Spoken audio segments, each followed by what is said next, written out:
The European Union flag in front of Big Ben, as Remain supporters demonstrate in Parliament Square, London, to show their support for the EU in the wake of Brexit.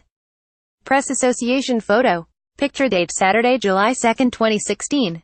Protesters wearing EU flags as the UK-EU 27 deal takes the UK a big step closer to leaving the European Union on the 29th of March 2019. The deal on EU citizens' rights, the divorce bill and Northern Ireland's border will unlock talks first on a transitional period then on trade talks early next year. But while some have hailed the deal as pushing the UK towards a soft Brexit, the outlook is, rather, for tough talks on a free trade deal that will, if it happens, be enormously damaging to UK trade. And these talks will find it immensely difficult to square the circle on keeping Northern Ireland's borders, both with Ireland and with the rest of the UK, open and frictionless, as the deal promises. Overall, the UK largely conceded to the EU 27's demands all round. EU citizens' rights are largely protected, the divorce bill meets pretty much all the EU's demands, and the commitments on the Northern Ireland border are all that the Irish government could have hoped for and more. But EU negotiator Michel Barnier made clear the tough path ahead on trade when he repeated his view that a Canada-style free trade deal is the most likely outcome, given the UK's insistence, repeated in the 15-page deal, that the UK as a whole will leave the EU's single market and customs union. Such a Canada-style deal would certainly mean harder borders between the EU 27 and the UK. With a separate trade policy, different regulations and no free movement, there will be non-tariff barriers aplenty, even if there will mostly be tariff-free trade. Just-in-time production, rapid customs clearance, and the UK as a major services exporter to the EU will all come to an end.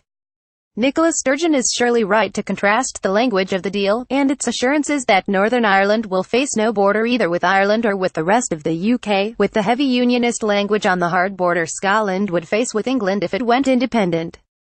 But the independence movement has not just been given a free pass on open borders in the future.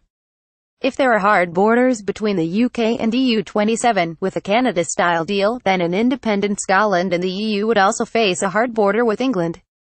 And while Northern Ireland might get some specific solutions for its border with Ireland, England can't opt out of its own trade deal with the EU. The deal also allows, though, that Northern Ireland's Assembly and Executive could in fact agree that they want distinct arrangements on regulation, something the Scottish Government and Parliament will surely pore over with a great interest.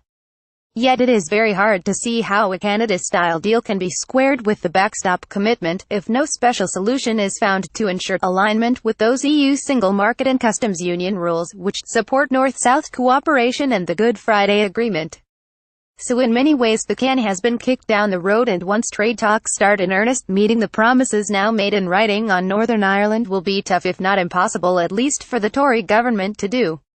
It does seem that a 2-year transition, completely under EU rules and laws but with the UK no longer having a vote or voice, may now get agreed quite fast.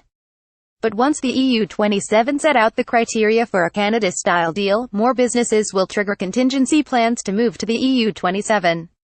Theresa May has pushed Brexit forward, but she may have just jumped from frying pan to fire. Kirsty Hughes is director of the Scottish Centre on European Relations.